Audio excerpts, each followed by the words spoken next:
आज की वीडियो में हम लोग दीनदयाल उपाध्याय गोरखपुर विश्वविद्यालय गोरखपुर और उससे संबंधित कॉलेजों में 8 जनवरी 2025 को जो बीए 5th सेमेस्टर हिंदी का तीसरा पेपर हुआ है, जिसका नाम है हिंदी का राष्ट्रीय काव्य प्रथम, उसको सॉल्व करेंगे और जानेंगे कि किस प्रश्न का कौन सा उत्तर सही होगा। तो 2024-25 का पेपर है और पेपर का कोड है HND 303। चलिए बिना देर के पेपर को सॉल्व करते हैं और जानते हैं कि किस प्रश्न का कौन सा उत्तर सही होगा। आपका पहला प्रश्न है, राष्ट्रीय चेतना का संबंध है। तो राष्ट्रीय चेतना का संबंध राष्ट्रीय गौरव और संस्कृति की खोज तथा राष्ट्र की उन्नति से है। डी ऑप्शन पहले का सही हो जाएगा। दूसरा प्रश्न है, आदिकाल का नामकरण चारण काल किस इतिहासकार द्वारा किया गया है। तो ग्रियर्सन व राम कुमार वर्मा के द्वारा किया गया है। डी ऑप्शन आपका दूसरे का सही हो जाएगा। तीसरा प्रश्न है, आधा खंड का प्रधान रस कौन सा है। तो आधा खंड का प्रधान रस वीर रस है। ए ऑप्शन आपका तीसरे का सही हो जाएगा। चौथा प्रश्न है, आदिकाल का नामकरण वीर काल किस इतिहासकार द्वारा किया गया। आदिकाल को वीर काल जो है विश्वनाथ प्रसाद मिश्र कहते हैं। चौथे का ए ऑप्शन आपका सही हो जाएगा।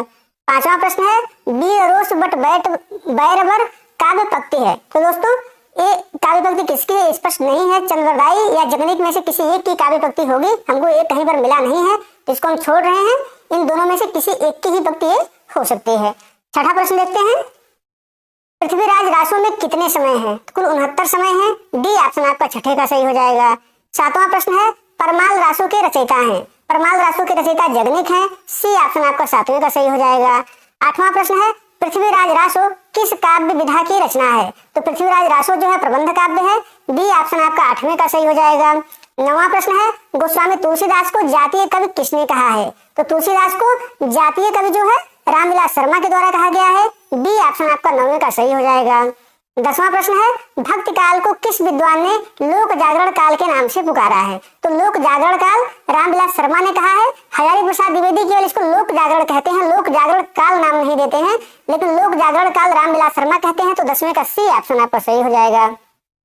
11 नंबर प्रश्न है, असत्य कथन है। आपको बताना है कि इसमें से कौन सा कथन सही नहीं है। तो देश वत्सलता और लोक शिक्षण को भारतेंदु ने नाटक का उद्देश्य नहीं माना है, यह असत्य कथन है। तो सी ऑप्शन आपका सही हो जाएगा। 12 नंबर प्रश्न है, रोवहु सब मिली आवहु भारत भाई पंक्ति किस कवि की है। भारतेंदु हरिश्चंद्र की है। तो ए ऑप्शन आपका 12 का सही हो जाएगा। 13 नंबर प्रश्न है, वे आ रही थी जो कभी अपने लिए जीती न थे काव्य पंक्ति है। किसकी काव्य पंक्ति है। मैथिली शरण गुप्त की है। डी ऑप्शन आपका 13 का सही हो जाएगा। 14 नंबर प्रश्न है, छायावाद को चित्र भाषा पद्धति कहा है। तो छायावाद को चित्र भाषा पद्धति जो है रामचंद्र शुक्ल के द्वारा कहा गया है, लेकिन शुक्ल जी ऑप्शन में नहीं है, तो सुमित्रा नंदन पंत ने भी कहा है। सी ऑप्शन आपका 14 का सही हो जाएगा। 15 नंबर प्रश्न है, भूषण किस धारा के कवि थे। तो भूषण जो है रीतिकाल के वीर काव्य धारा के कवि थे, लेकिन ऑप्शन में वो भी नहीं है। यहाँ पर रीतिबद्ध काव्य धारा आपका सही उत्तर हो जाएगा। ए ऑप्शन 15 का सही हो जाएगा। 16 नंबर प्रश्न है, हाथिन के हौदा उकसाने कुंभ कुंजर के, यहाँ पर खाली स्थान है। को भजाने यानी छूटे लट, यहाँ पर फिर खाली स्थान है, यहाँ पर खाली स्थान आपको भरना है। तो सी ऑप्शन यहाँ पर सही हो जाएगा। हाथिन के हौदा उकसाने कुंभ कुंजर के, भवन को भजाने यानी छूटे लट केस के। तो सी ऑप्शन यहाँ पर 16 का सही हो जाएगा। 17 नंबर प्रश्न है, सही कथन है। आपको बताना है कौन सा कथन सही है। तो भूषण पन्ना के महाराज छत्रसाल के आश्रित थे। तो भूषण जो है छत्रसाल के दरबार में भी रहे हैं। तो बी ऑप्शन आपका यहाँ पर सही हो जाएगा। 18 नंबर प्रश्न है, गुरु गोविंद सिंह की रचनाओं का संग्रह का नाम है। 10म ग्रंथ नाम है। सी ऑप्शन आपका 18 का सही हो जाएगा। 19 नंबर प्रश्न है, गुरु गोविंद सिंह का जन्म स्थान है। गुरु गोविंद सिंह का जन्म स्थान जो है पटना है। ए ऑप्शन आपका 19 का सही हो जाएगा। 20 नंबर प्रश्न है, निकसत म्यांति मयूख है प्रलय भानु कैसी काव्य पंक्ति है। किसकी काव्य पंक्ति है।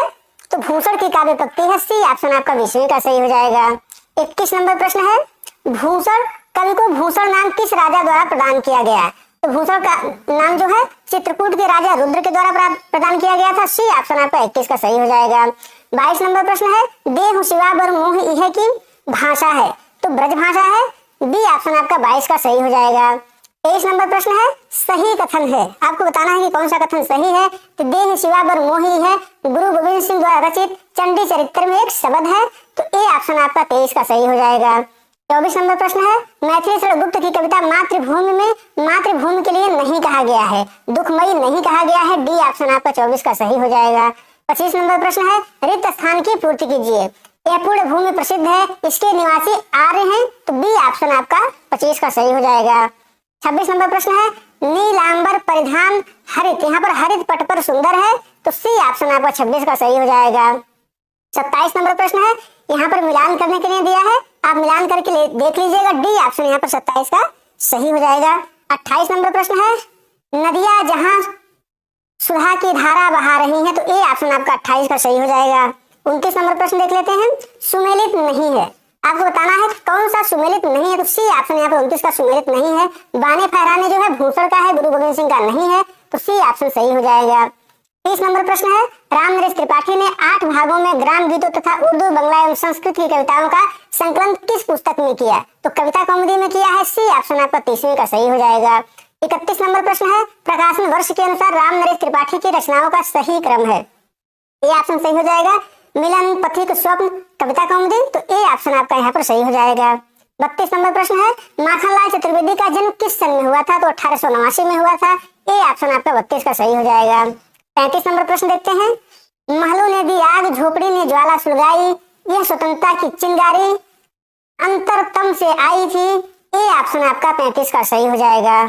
34 नंबर प्रश्न है बल होने की परवाह नहीं, मैं हूँ कष्टों का राज रहे, मैं जीता जीता जीता हूँ, माता के हाथ सुराज रहे, उपर्युक्त काव्य पंक्तियां हैं, ये पंक्तियां किसके द्वारा लिखी गई हैं, तो माखनलाल चतुर्वेदी के द्वारा लिखी गई हैं, बी ऑप्शन आपका 34 का सही हो जाएगा। 35 नंबर प्रश्न है सब पूछ रहे हैं दिग दिगन, वीरों का कैसा हो बसंत, सुभद्रा कुमारी चौहान की पंक्ति है, सी ऑप्शन आपका 35 का सही हो जाएगा। 36 नंबर प्रश्न है सही कथन है, ए ऑप्शन सही हो जाएगा। मातृभूमि में रत्नाकर शब्द का प्रयोग भारतीय संस्कृति और विरासत को संदर्भित करने के लिए किया गया है, तो 36 का ए ऑप्शन सही हो जाएगा। 37 नंबर प्रश्न है वे मोह बंधन मुक्त थे, स्वच्छंद थे, स्वाधीन थे, संपूर्ण सुख संयुक्त थे, वे शांति शिखरासीन थे, तो ए ऑप्शन आपका 37 का सही हो जाएगा। 38 नंबर प्रश्न है नीले नील समुद्र मनोहर, ऊपर नील गगन है, घर पर बैठ बीच में विचरूं, यही चाहता मन है, पंक्ति है, आपको बताना है पंक्ति किसकी है, रामनरेश त्रिपाठी की है, तो बी ऑप्शन आपका 38 का सही हो जाएगा।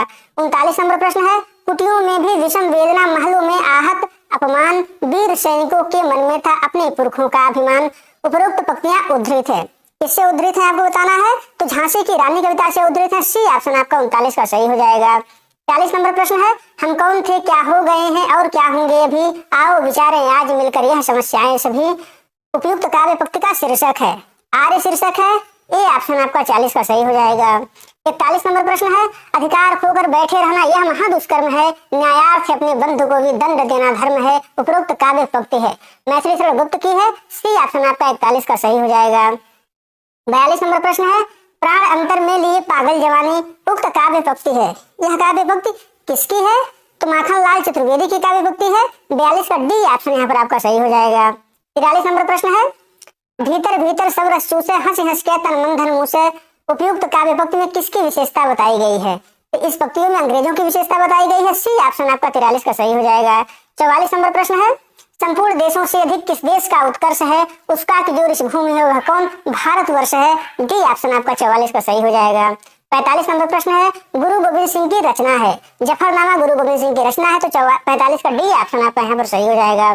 46 नंबर प्रश्न है आधा खंड का संग्रह किया था, चार्ल्स इलियट ने किया था, सी ऑप्शन आपका 46 का सही हो जाएगा। 47 नंबर प्रश्न है नैनागढ़ की लड़ाई का संबंध है, आधा खंड से है, ए ऑप्शन आपका 47 का सही हो जाएगा। 48 नंबर प्रश्न है रासो काव्य परंपरा में रेवा तट का उल्लेख मिलता है, पृथ्वीराज रासो में मिलता है, बी ऑप्शन आपका 48 का सही हो जाएगा। 49 नंबर प्रश्न है हिम किरीटनी रचना है, माखनलाल चतुर्वेदी की रचना है, सी ऑप्शन आपका 49 का सही हो जाएगा। मुकुल काव्य संग्रह किसकी रचना है, तो मुकुल जो है सुभद्रा कुमारी चौहान की काव्य संग्रह है, बी ऑप्शन यहाँ पर आपका सही हो जाएगा। दोस्तों कमेंट करके हमको जरूर बताइएगा कि आपका कितना प्रश्न सही हुआ है। वीडियो को ज्यादा से ज्यादा लोगों तक शेयर करिए ताकि ज्यादा लोगों तक पहुंच पाए। 5वां प्रश्न का उत्तर हम नहीं बता पाए हैं इसमें, क्योंकि हमको स्पष्ट रूप से पता नहीं था कि वो जगन्नाथ की पंक्ति है कि चंद्रवरदाई की पंक्ति है। अगर आपको पता हो तो कमेंट करके जरूर बताइएगा। धन्यवाद।